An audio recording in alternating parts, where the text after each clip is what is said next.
Hi, this is Ray Leftridge, computer technology teacher for Oakwood Adventist Academy. I want to share with you the STAR assessments and how it will be interpreted once the student takes the test.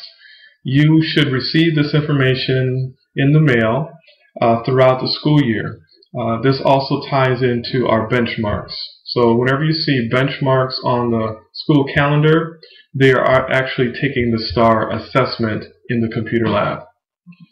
I want to first show you what the student will experience, and then we will highlight how to interpret the scores. The student has a username and password, and once they log in, this is what they see. They have math along with the reading, and I'm going to highlight the reading portion since I'm facilitating the reading, but it works the same with the math. For STAR reading, they will click on Take a Test,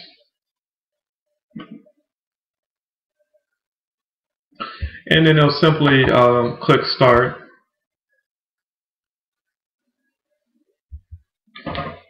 and they will type in the monitor password. And so this is what the test will look like for the student. Normally there are a few practice questions. In this case, we'll just kind of go through the practice just to see what it looks like. And so they'll read the question. In this case, Penn enjoys looking up words in the dictionary, and they want to know what is a dictionary, the definition. Alright, so we'll just click number 3 and then go to next. After the children went to sleep, the house was quiet, and here's another type of vocabulary word that a student will have to choose. We'll say and peaceful. We sat around the campfire and told each other scary, and then we'll choose tales for this one. And again, all the questions aren't this simple. They will get harder and progress. They will have to read longer passages, which will include character, plot, and compare and contrast, things like that. Alright, so the practice portion is completed, and then the student will begin their test. They have 34 questions. It is a timed test, usually about a minute. The question will go away. So they do have to not waste time. They have to get on the question, make sure they read it thoroughly, select an answer, and then go to the next one. This normally takes about 20 minutes on average for most students. I'm going to close this out so we can move on. But generally it takes about 20 minutes for the students to complete the test. And the questions do get harder based on the answers that the students give. So if the student is giving, the answers are correct or moving on point, then the next question will be a little bit harder. So it will adjust as they go. Let me just give you a description of what you will see as a parent. I'm going to kind of scroll down here a little bit and this PDF I'm scrolling through will be in our newsletter that I'm sending out on a weekly basis. It would also be linked to our show notes for YouTube so that you can also click on this information and read it at your leisure.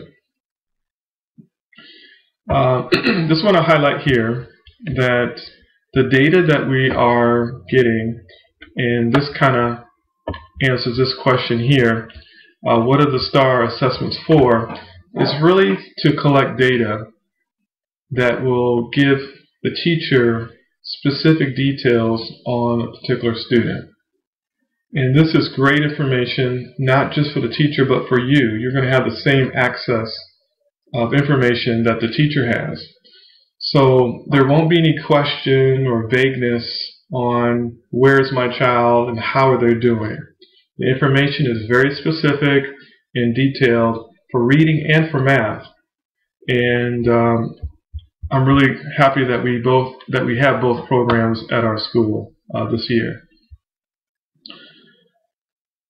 I'm going to scroll down the page so you can get an idea of what you will see once you receive the benchmark or the STAR assessment results. I'm going to skip past this one. This is for lower. And so For our example, grades 3 through 8, this is what it should look like once you receive your report. It will have the student's name here, the date that we printed it out, and our school name, etc. This is the area that I want to explain these numbers here so you can understand exactly what's going on. The GE, which is a grade equivalent, is basically the grade level for the child for their reading, and it compares with students nationally. Alright, so based on the results of the STAR reading test, it will give you a quick indication whether they're on grade level or not. Now, if they are above grade level, it doesn't mean that you can sit down and relax, you're good. It just lets us know that they're above level, and let's now continue to motivate them, push them to continue at a higher level. If they're on grade level, that's good. We want to keep them there. We don't want them to regress. We want them to, again, progress, and we're looking for growth throughout the school year. That is our goal. If you notice that they're below grade level, don't panic. It just means that we have to work harder to get them on grade level. Can it be done within a year? Definitely.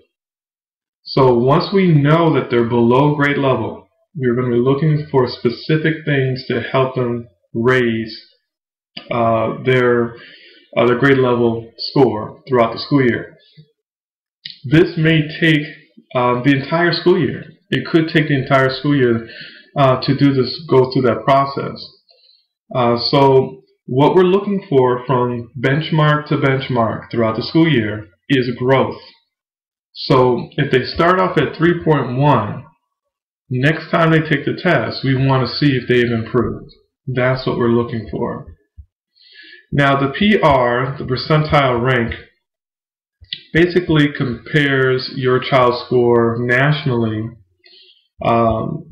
and it gives a percentage where the level is greater than other students nationally at the same grade. Alright?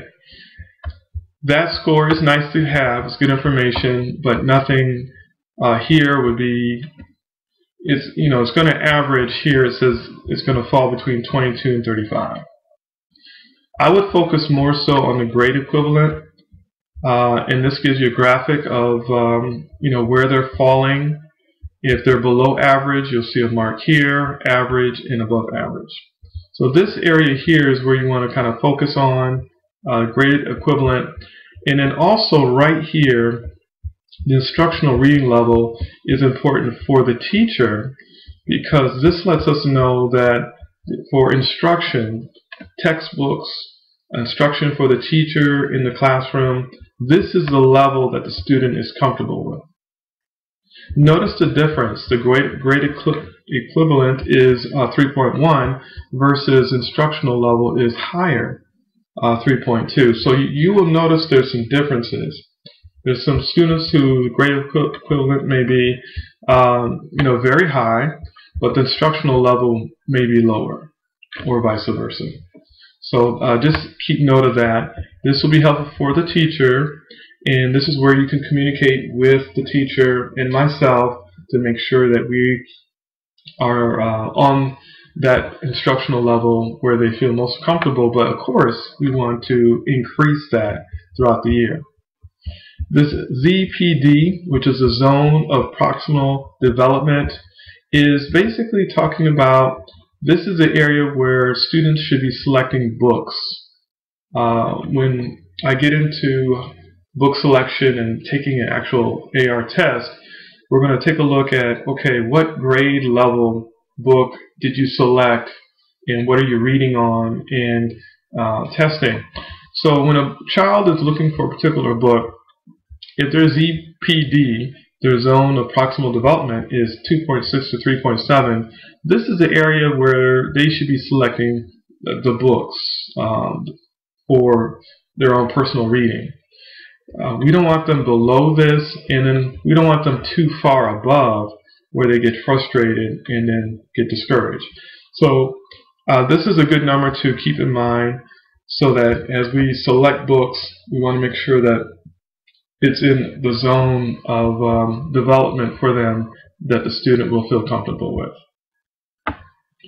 And so basically this is the report that you'll get, and we will do the STAR reading assessment at least 3 to 4 times throughout the school year. I'm not sure an exact number right now, but if you look on the calendar, it will give those dates.